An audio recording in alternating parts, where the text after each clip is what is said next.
Hi, it's Vicky Bailey here. I hope this video finds you well. I said that I'd keep you updated on how things are going, and I've had a really rocky few days, I'll be really honest with you. And I was in a debate whether to make this small piece, and I've decided I'm going to go for it.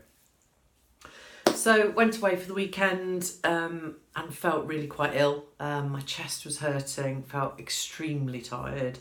I just felt very ill. It's a very hard feeling to describe, and people ask me to be a bit more specific, and I can't really. I just know my chest was very achy, more than normal, and that brings me down in my mood. So I was really struggling. It was nice to be away, a bit of an R&R, and my aunt sadly passed away after her battle with cancer, and so we had the funeral yesterday, and I'd written something to read at the funeral, and it was a tough day, I'll be really honest with you. So I picked up too much from the weekend of not feeling great, and then we had a very long day yesterday.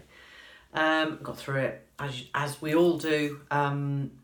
It was a bittersweet really, because she wasn't in pain anymore. I'd spent a lot of time with her, stayed with her, been with her in the hospice quite a lot, and had the gift of time with her, which is fantastic.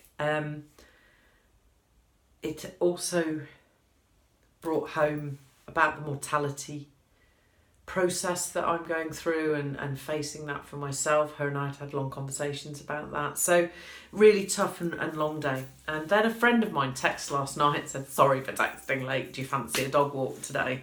And it is a beautiful day. And I didn't. If I'm honest with you, I couldn't think of anything worse. I was like, I just want to get under my duvet and hide when we got home last night. So having had a very large mug of tea and a piece of cake at 11:30 last night, went to bed, chose to ignore the text, and didn't know what to do. So I was going to do my what can I make as an excuse trick, which I'm sure most of us might be sitting there going, oh dear, I do that.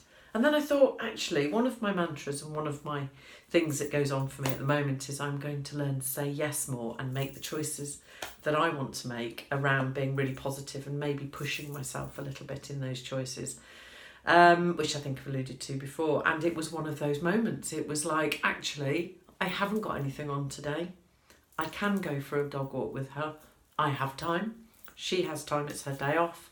I'm going to be really brave and say, be with you about 11:30. So I was.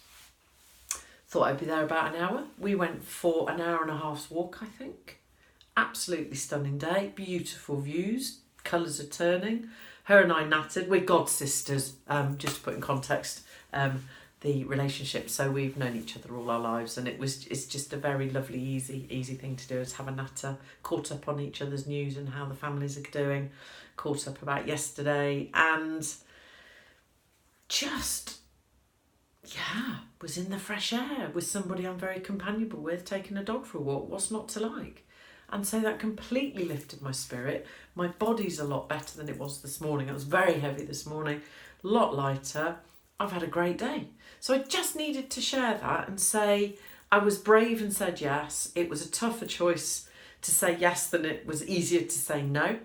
And I've also arranged to meet a friend later this week for lunch, which again, a lot of it probably sounds a bit silly to say, but it's a lot of effort to not stay in a bubble. I think what's happened since May and the heart attack is it's easy to go into a safety bubble of being here. And then the flip side of that is I want to get out and not be here and do things. So I'm pushing to say yes. So I said yes. I've had a cracking day. My spirit is lifted. And I'm about to go and have a very large cup of tea and watch some dreadfully awful thing on the telly, just to chill out and relax, because I can. So thank you very much for listening. I hope all is good in your world. And as ever, if you've got any comments or thoughts, be delighted to hear them. Take care till next time. Bye.